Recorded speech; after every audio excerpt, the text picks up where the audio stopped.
আমরা চলে গিয়েছিলাম দেওঘরে। তোমরা দেখেই বুঝতে পারছো মন্দিরে প্রচুর ভিড়। আর আমার প্রচণ্ড ছিল পায়ে ব্যথা, তার মধ্যেই আমি পুজো দিয়েছি। ট্রেনে করে গেছিলাম, যেহেতু শরীরটা খুব ভালো ছিল না, তো এই জন্য ট্রেনের ভিডিওগুলো নিতে পারিনি। আগের দিন ট্রেনে করে গেছিলাম, উইকলি ট্রেন থাকে, যেদিন যায় সেদিনই আবার রাত্রেবেলা রিটার্ন থাকে।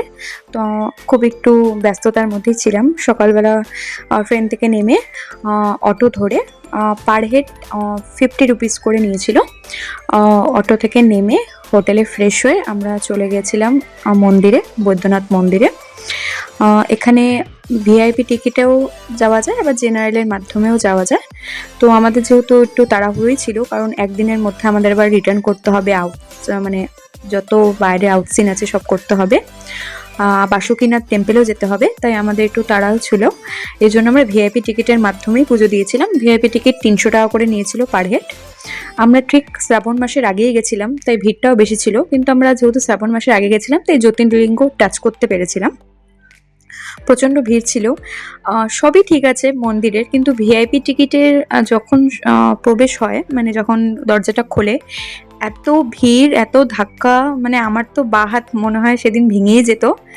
মানে খুব কষ্ট করে ঢোকা, মানে আমি ভাবি যে ভিআইপি আবার তারপর আবার জেনারেল সবই একইভাবেই এক জায়গায় গিয়েই দেখা হয়, তারপরেও আলাদা টিকিটটা হয় ঠাকুরের স্থানে। যাই হোক, কিছু জনের সুবিধার জন্য করে, কিন্তু যেহেতু ভিআইপি টিকিট টাকা দিয়েই ঢোকাতে হচ্ছে, তাহলে কেন মানুষ ধাক্কা ধাক্কি করে জানা নেই। যাই হোক, আমরা তারপর মন্দির থেকে পুজো দিয়ে বের হয়ে অটো করে চলে গেলাম আমরা বাসুকীনাথে। আমাদের একটা অটো রিজার্ভ করে নিয়েছিলাম, 1000 টাকা নিয়েছিল অটো।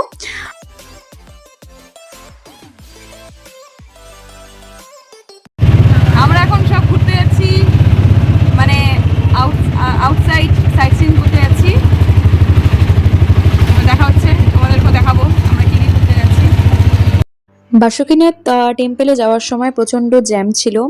আমরা তো ভেবেইছিলাম যেতে পারবো না, আর অনেকটাই দূর, মানে বৈদ্যনাথ মন্দিরের ওখান থেকে অনেকটাই দূর বাসুকীনাথ। মোটামুটি অটো করে গেলে 1 ঘন্টার মতো তো লাগেই, অনেকটাই দূর। তো আমরা প্রথমেই ভেবেছিলাম যে বাসুকীনাথ টেম্পেলটাই আগে কভার করব, কারণ যেহেতু ওটা দূর আছে। তারপর আমরা ত্রিকুট পর্বত সামনে দিয়ে গেছিলাম, মানে রাস্তাটা দিয়ে, কিন্তু আমরা প্রথমে বাসুকীনাথটাই কভার করেছিলাম। তো যাওয়ার সময় প্রচণ্ড জ্যাম ছিল, প্রচণ্ড ভয় পাচ্ছিলাম যে যেতে পারবো কি পারবো না, আর প্রচণ্ড খিদেও পেয়েছিল। আমরা সকাল থেকে কিছুই খাইনি, উপোস করে পুজো দিয়েছিলাম।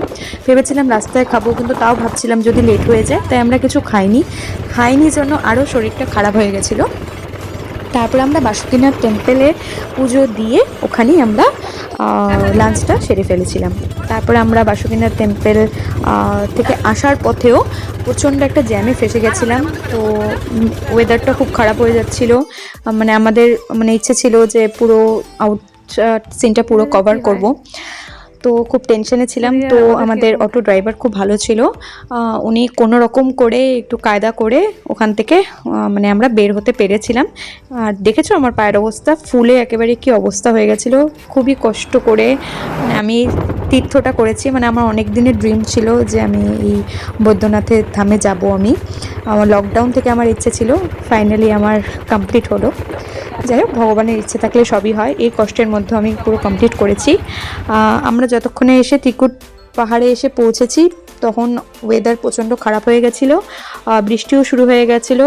তারপরে আমরা অনেকক্ষণ ওয়েট করার পর তারপরে আমরা ত্রিকুট পর্বতে উঠেছি। রাস্তাটা সুন্দর না? সবচেয়ে বেশি আমার ভালো লেগেছে ওখানকার রাস্তা। দেখেছো, বৃষ্টি শুরু হয়ে গেছে। আমরা যখন ত্রিকুট পর্বতে গেছি, যাওয়ার সাথে সাথে এইভাবে বৃষ্টি শুরু হয়েছে, কিন্তু দারুণ লাগছিল। মেঘ যাচ্ছিল, তার মধ্যে বৃষ্টি হচ্ছিল, ভেসে ভেসে যাচ্ছিল, দারুণ লাগছিল। বৃষ্টির দিন এত ভালো লাগে, চারিপাশ গ্রিনারি হয়ে থাকে, খুবই সুন্দর লাগছিল। কিন্তু প্রচণ্ড বৃষ্টি হওয়ার জন্য রাস্তাঘাট পুরো জল আর স্লিপারি হয়ে যাচ্ছিল, তো পাহাড়ে উঠতে একটু ভয়ই লাগছিল। আর প্রচণ্ড এখানে বানরের ভয়, তো আমরা একটু ওয়েট করে তারপরে উপরের দিকে উঠেছি। এখানে খুব বানরের অত্যাচার। রাস্তাটা দিয়ে রোপওয়ে ছিল, বাট এখন তো রোপওয়ে বন্ধ। উপর দিয়ে পাহাড় ট্রেকিং করা যায়। আর শিব মন্দির এখানে না, আর শিব মন্দির এখান দিয়ে যাওয়া যায়। আমরা আসছি এখান থেকে পর্বতে এসেছি। চিকুট পর্বতের মা পার্বতীর মন্দির, শিব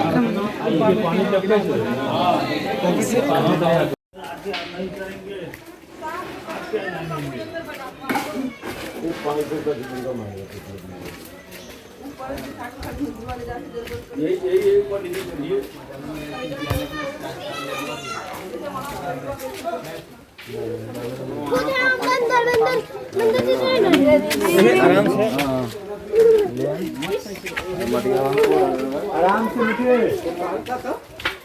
उसको शेरशाह की काटेगा ना, अब उसको तुम्हारे के पीछे करेगा।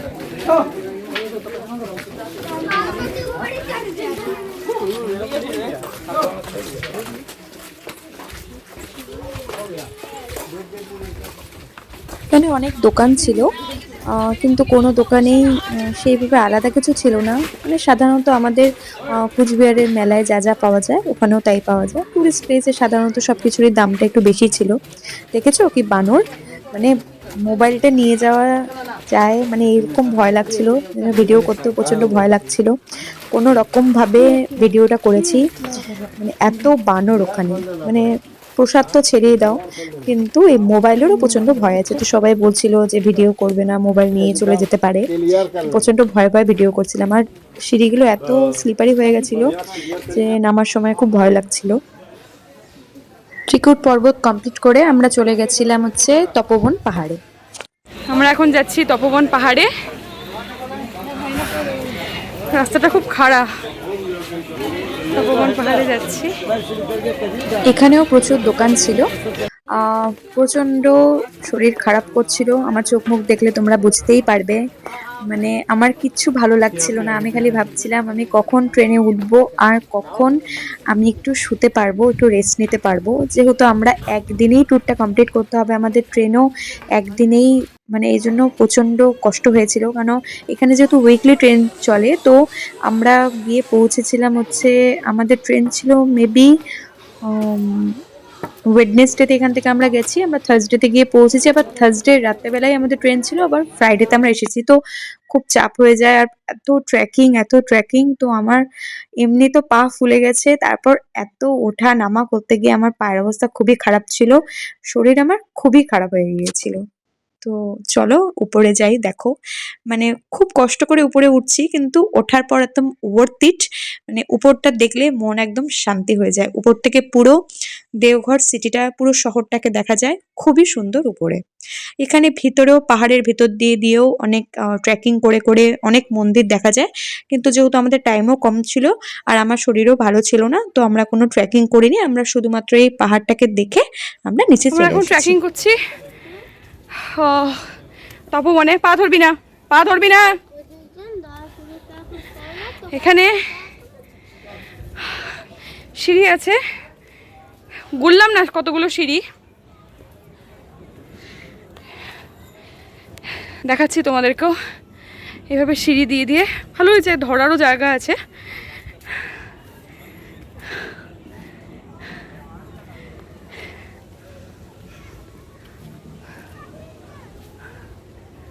পুরো দেওঘর সিটিটা দেখা যায়। এখানে কিছু ছোট ছোট বাচ্চা আছে, তারা বসে থাকে আর পায়ে হাত দিয়ে এইভাবে পড়ে যায় যে খুবই খারাপ লাগে। তো ওই জন্যই বলছিলাম পায়ে হাত দিতে না। দেখেছো, উপরে চলে এসেছি, আর কি সুন্দর জায়গাটা, অপূর্ব, জাস্ট অপূর্ব। এখানে অনেকে রিল্যাক্সেশনের জন্য যায়, গিয়ে বসে থাকে। উইকেন্ডেও খুব ভালো জায়গা ঘুরতে যাওয়ার জন্য। অনেকে আবার বসে বসে চাও খাচ্ছে বিকেলে, খুবই সুন্দর জায়গাটা। এই যে মন্দিরটা দেখতে পাচ্ছ, এই মন্দিরের ভিতর দিয়ে একটি ছোট সুড়ঙ্গ টাইপের আছে, ওই নিচ দিয়ে তোমাদের ট্রেকিং করে করে অনেকগুলো মন্দির দেখা যাবে। এখন আমরা যাচ্ছি হচ্ছে প্যারা কিনতে, বাট আমার শরীরটা এতটাই খারাপ ছিল যে আমি আর প্যারার দোকানে নেমে আর ভিডিও করিনি। আমরা এসে গেছি নয়লাখা মন্দিরে। এখন এসেছি নয়লাখা মন্দিরে। এটি তৈরি করতে 9 লাখ টাকা খরচা হয়েছিল, তাই এই মন্দিরটির নাম দিয়েছিল নয়লাখা মন্দির।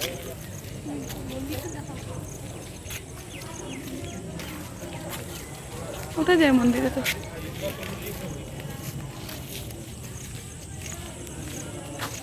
আমাদের হাতে যদি আরেকটা দিন সময় থাকতো তাহলে হয়তো আমরা এখানে বিকেল অবধি বসে থাকতে পারতাম। মন্দিরে গিয়ে এত শান্তি লাগছিল, মানে এত শান্তি জায়গাটা, মানে বলার মতো না।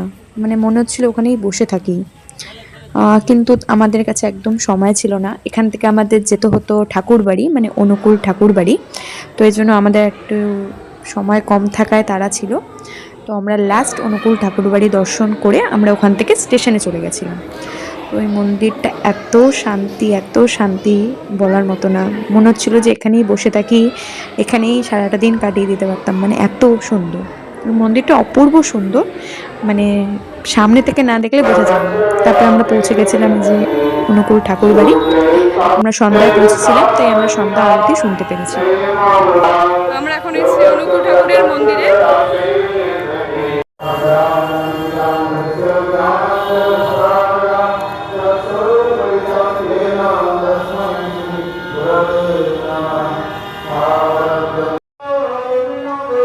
ভিতরে ভিডিও করতে দিচ্ছিল না, তাই তোমাদেরকে দেখাতে পারলাম না ঠাকুরকে।